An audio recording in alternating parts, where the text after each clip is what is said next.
大家好，欢迎来到我的频道。酱园弄悬案终于面世，作为今年暑期档电影的一大焦点，这部电影备受期待。特别是这是章子怡复出后拍的首部电影，而且还是和大导演陈可辛的强联合，可谓集结了所有的光环和优势。本以为这将是一场突破性的作品，然而实际的反应却让人心生疑问。影片进入点映阶段，起初大家都期待它能引发万人空巷的盛况，但上映3天后票房却仅仅突破了1000万，豆瓣评分只得到了可怜的5.9分，这也创下了导演陈可辛职业生涯目前的最低分。酱园弄悬案作为酱园弄系列的开篇之作，改编自民国4大奇案之一的酱园弄杀夫案，讲述了章子怡饰演的詹周氏在长期受丈夫凌辱后，最终忍无可忍，拿起刀杀死丈夫并分尸的故事。电影的第一版预告片出来的时候，各色人物出场围观詹周氏，人物关系错综复杂，悬念感十足，获得了业内不少好评。然而在这种精致的影像背后，却隐藏着叙事上的缺陷。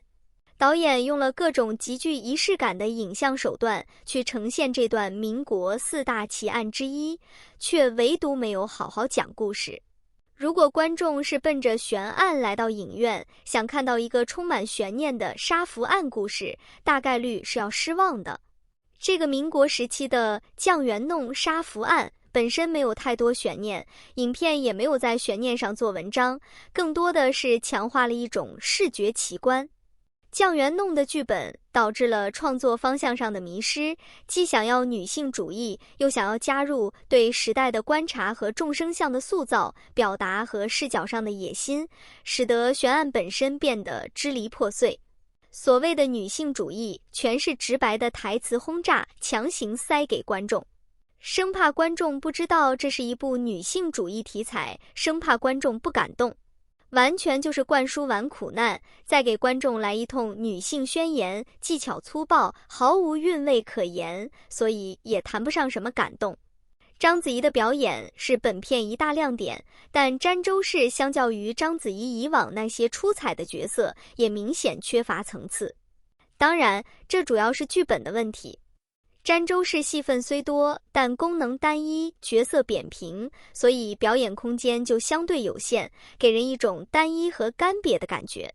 几乎全靠章子怡的眼神撑着。这种情况下，大量特写镜头的轰炸对观众来说其实也是一种疲劳。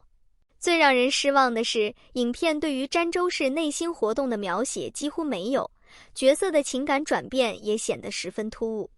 他从长发飘飘到短发造型的变化，似乎成了性格蜕变的标志，但观众根本看不到这个转变的过程，完全无法感同身受。赵丽颖饰演民国女作家西林，这个人物的原型是张爱玲的姑姑苏青，结果把一个一身傲骨的大家闺秀演出了一种小家碧玉的丫鬟上位感。赵丽颖的西林有一个细节设计，她的大波浪卷发是一顶假发，她在家写作的时候都是还原为真实的自我，一头干练的短发。这个特意设计的细节显然本该增加这个角色的矛盾和厚度，结果完全没有任何的戏围绕这个细节去展开深挖。观众困惑主要集中在影片的节奏和叙事上。陈可辛试图展现宏大叙事，却未能建立起引人入胜的故事主线。群像戏更是一锅乱炖，短短2分钟预告中，詹周氏、警探、宋瞎子、作家西林等10余角色走马灯式登场。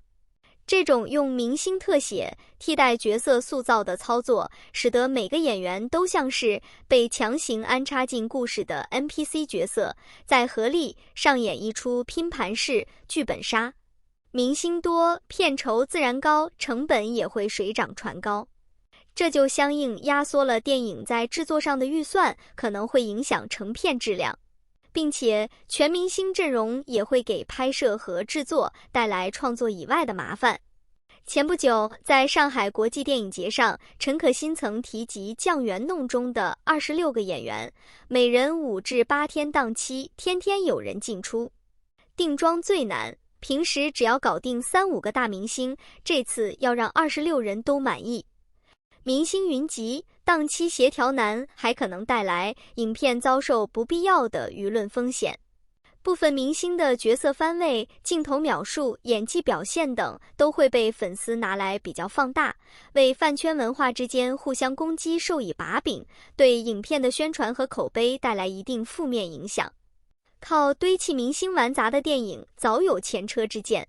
当年吴宇森执导的民国题材巨制《太平轮》同样拥有豪华明星阵容，章子怡、梁朝伟、金城武、张丰毅、张震、胡军、林志玲等众多明星出演，也分为上下2部上映，同样没有好好讲故事。